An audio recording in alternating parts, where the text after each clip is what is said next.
Hoy vivimos en la era de la medicina de precisión, la selección precisa de medicamentos de acuerdo con las características genéticas únicas del tumor de cada paciente.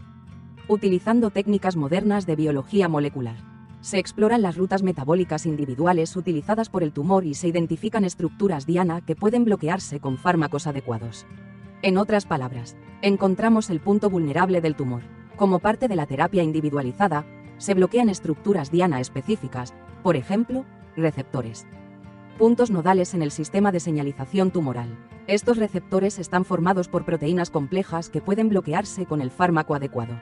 Sin embargo, simplemente identificar los receptores y bloquearlos no resuelve completamente el problema. Los tumores se comportan como organismos vivos que construyen sus redes de comunicación y energía, respondiendo a influencias tanto internas como externas. Muchos medicamentos contra el cáncer pueden provocar la activación de mecanismos de defensa en las células tumorales supervivientes, lo que genera resistencia. Por ejemplo, un fármaco es expulsado de una célula tumoral, o la célula utiliza vías metabólicas alternativas contra las cuales el fármaco es ineficaz.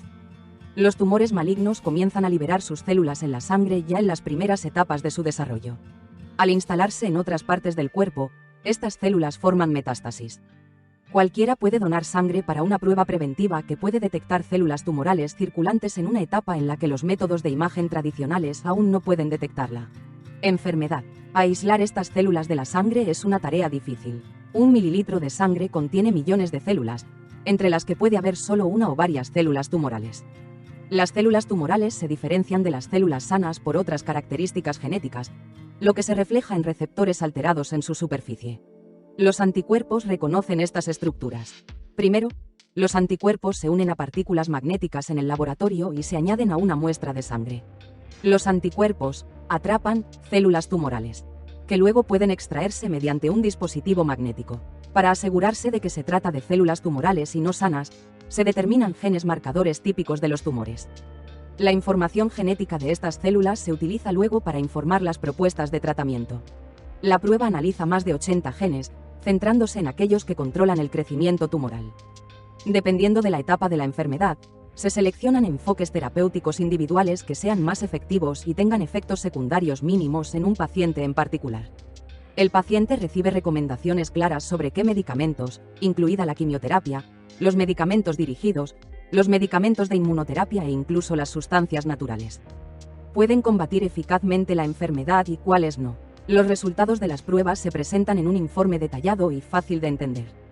La prueba se puede utilizar tanto con fines preventivos como durante el tratamiento de una enfermedad ya identificada. Le permite monitorear los cambios metabólicos que indican una recaída. Esto ayuda a ajustar la terapia de manera oportuna. Para realizar la prueba se extraen aproximadamente 40 mililitros de sangre de una vena. Para el cáncer de próstata, riñón o vejiga, también se requieren 200 mililitros de orina. Si es necesario, examine el líquido cefalorraquídeo o la ascitis. La prueba también se puede realizar utilizando tejido tumoral obtenido mediante biopsia e incluido en un bloque de parafina.